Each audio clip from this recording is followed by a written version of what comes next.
like there are famous stories and famous events, that when, for instance, when Jacob, met a company of angels, well, that is definitely worldwide news. Yes. They didn't have cameras then, but wow, you can imagine the scene if they did.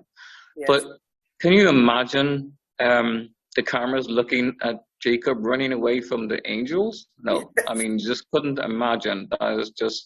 That's for movies and things. But this is what happened. How could that possibly happen? Well, in the book, Revealing Bible Stories, it goes through this, as many, many of these kind of things happen, and you need to know what on earth was going on. So, so basically, I mean, it turned out that his wife, Rachel, she had an idol in the camp, and that was causing serious problems, and the enemy was using that. And he ended up running to his brother. So undealt issues as well is another thing that that the enemy uses. So he ended up running to the wrong place, bringing the family to a dreadful situations that were happening there. And the Lord graciously intervenes and directs them to the right way, but first of all deals with the right way to approach him and to relate to him, and also with spiritual cleansing, dealing with the idol, and then also he was graciously leading the right way and where to go and where the blessing is. And that is the wonderful, how God graciously leads us. And I don't know why when you mentioned that story about her having the idol, something just dropped to my spirit about you may not have an idol in your house, but you may have something in your house that is causing an issue, that may be causing you not to get to know God as much as you could. And I just want to just leave that there for anybody who may be watching to just think about, what is it that you have in your house? If I can share very briefly, before I came to know Christ more, I was a Christian. And one of the things that my husband and I do is when you travel around the world, and as a standard thing, when you travel to different countries, you collect souvenirs.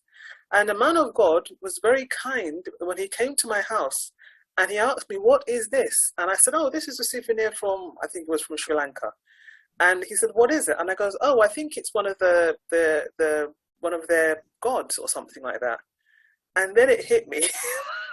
And I had at the time most of the souvenirs that you are sold from different countries are usually what they would call native art, native artifacts, and they would have been in times past being used as idols, but you don't realize that.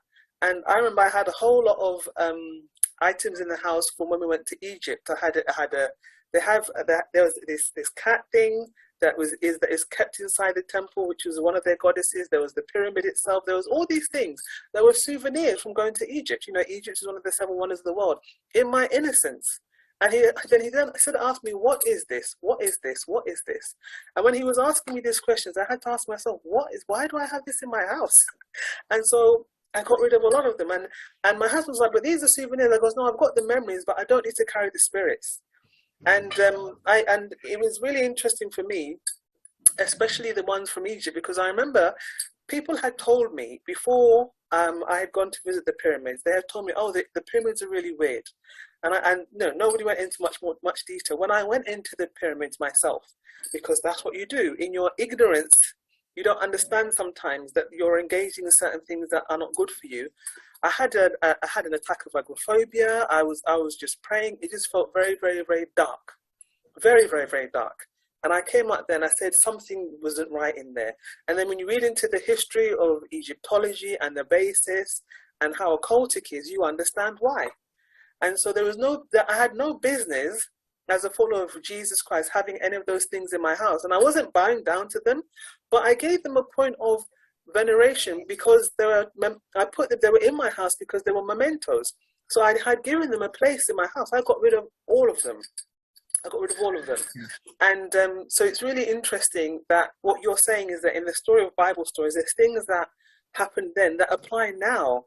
and we sometimes bring things into our house innocently, unknowingly, and we have to then realize that no image can be, no graven image can be put before the Lord. And so it's really interesting that what it sounds like from what you're saying, that the Bible story is very applicable as always. The Bible never dates. The Bible it never expires.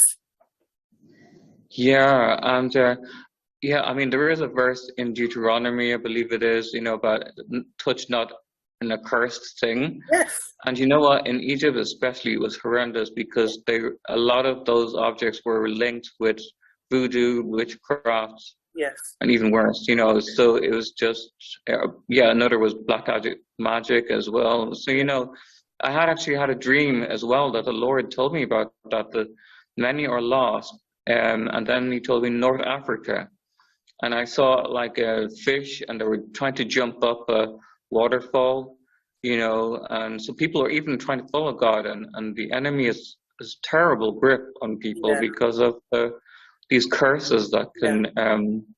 So that's just one thing, but there's so many things to learn even from these stories as well, and about the spiritual realm, how it works, how it operates.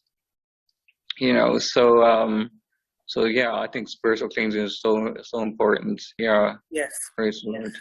So what would you say, for those who buy the books, what would you say would be your desire for them? My desire is to really experience God the way He wants, to really have a tangible experience of God in every moment, in every situation. Wow, this is just what He wants so much. We can't imagine, and we want it so much as well. So I mean, it's so much better to have your own, the creator of the universe, who can do so much, and needs to do so much, because there's a world, lost, that desperately needs help, as well as for our own good. So it's just, it fills in a huge void, and so I believe that this is God's best, that He wants this experience for every single person, and everything else seems to just fall into place.